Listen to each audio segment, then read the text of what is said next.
So today's topic is human reproduction as this is my first video.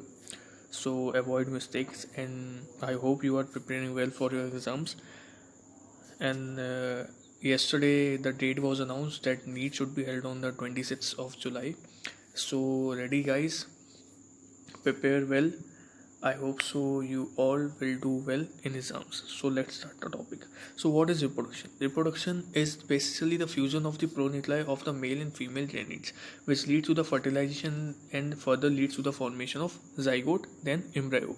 Multiple mitotic divisions, I will say many mitotic divisions take place in a zygote to form the embryo. So there are three types of events: pre-fertilization events, fertilization, and the post-fertilization events. Pre-fertilization events involves the gametogenesis and the transport of gametes. Then the fertilization take place, which take place in the upper part of the fallopian tube, and then the post-fertilization events like the implantation, gestation, and the parturition will take place. So we divide the reproduction in three stages: pre-fertilization events, fertilizations, and the post-fertilizations. Now come to the male reproductive system. The male reproductive system includes a pair of testes, accessory ducts, glands, and the external genitalia.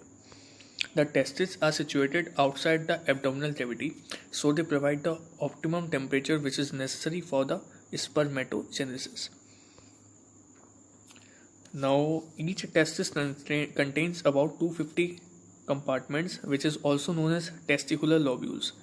Each lobule contains 1 to 3 highly coiled seminiferous tubules, which is lined up by the germinal epithelium.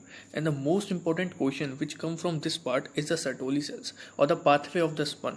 Pathway of the sperm is very important question. Sertoli cells is a very important question. Sertoli cells are the cells which provide nourishment to developing spermatozoa. There are Serpal cells, which is known as the interstitial cells or the Leydig cells. Leydig cells secrete androgens.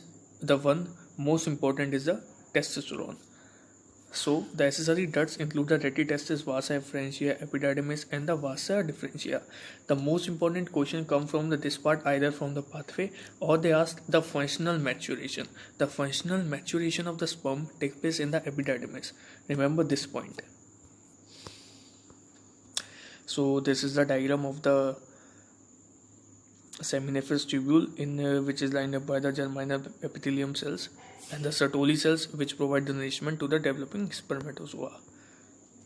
Now the next is the penis.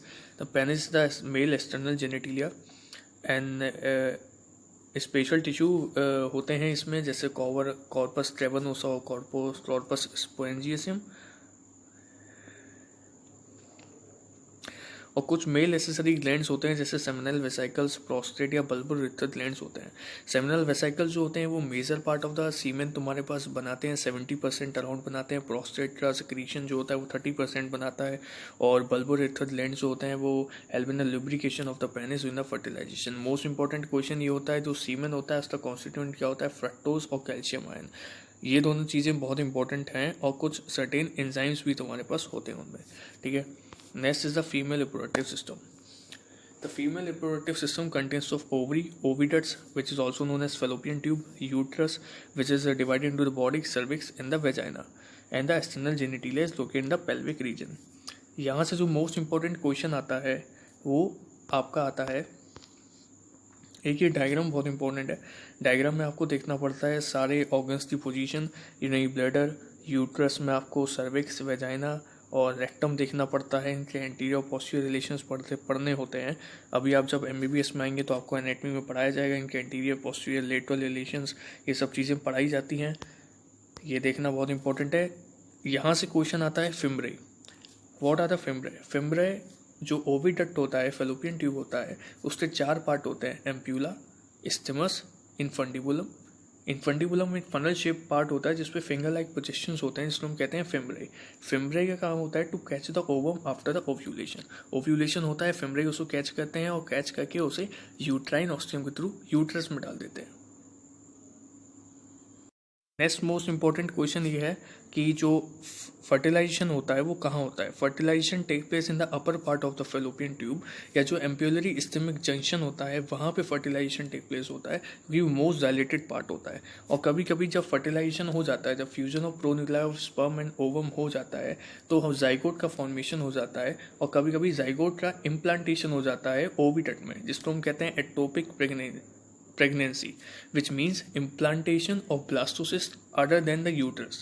तो ये भी एक question बन सकता है। Questions आप note करते रहा करो, कोई ऐसी कॉपी बना लो या अपनी एनसीईआरटी में ही नोट कर लो। क्वेश्चंस आ सकते हैं, जो मैं बोल रहा हूँ वो क्वेश्चंस आ सकते हैं, उनके मैक्सिमम चांस हैं आने के। नेक्स्ट बात करें तो जो यूट्रस होता है उसमें 3 लेयर होती है, पेरीमेट्रियम, मायोमेट्रियम, एंडोमेट्रियम। एंडोमेट्रियम में साइक्लिक चेंजेस होते हैं ड्यूरिंग द मेंस्ट्रुअल साइकिल, और जो हमारी मायोमेट्रियम होती है उसमें स्ट्रॉन्ग यूट्राइन कॉन्ट्रैक्शंस होते हैं ड्यूरिंग द डिलीवरी। जो हम ऑक्सीटोसिन का इंजेक्शन होता है, ऑक्सीटोसिन हार्मोन जो न्यूरोहाइपोफाइसिस मींस पोस्टीरियर पिट्यूटरी से रिलीज रहता है, वो यूट्रोटोनिक होता है। यूट्रोटोनिक मतलब जो यूट्रेन में कॉन्ट्रैक्शन कराए by action on the smooth muscles, या फिर लोकल प्रोस्टाग्लैंडिन सिक्रीट रहता है, जिसकी वजह से वहाँ पे बहुत सारे कॉन्ट्रैक्शंस होते हैं। अब बात करते हैं जो फीमेल एक्सटर्नल जेनिटिलिया होता है, which includes the mons pubis, labia majora, labia minora, hymen in the clitoris. तो यहाँ से जो मोस्ट इंपॉर्टेंट क्वेश्चन होता है वो लेबिया मेजोरा और लेबिया माइनोरा। लेबिया मेजोरा याद रखना कि ये फ्लैशी फोल्ड्स ऑफ टिश्यू होते हैं, और लेबिया माइनोरा जो होता है वो अंडर द लेबिया मेजोरा होता है। क्लाइटोरिस एक फिंगर लाइक प्रोजेक्शन होती है, स्ट्रक्चर होती है, which lies at the upper junction of the 2 labia minora above the urethral opening.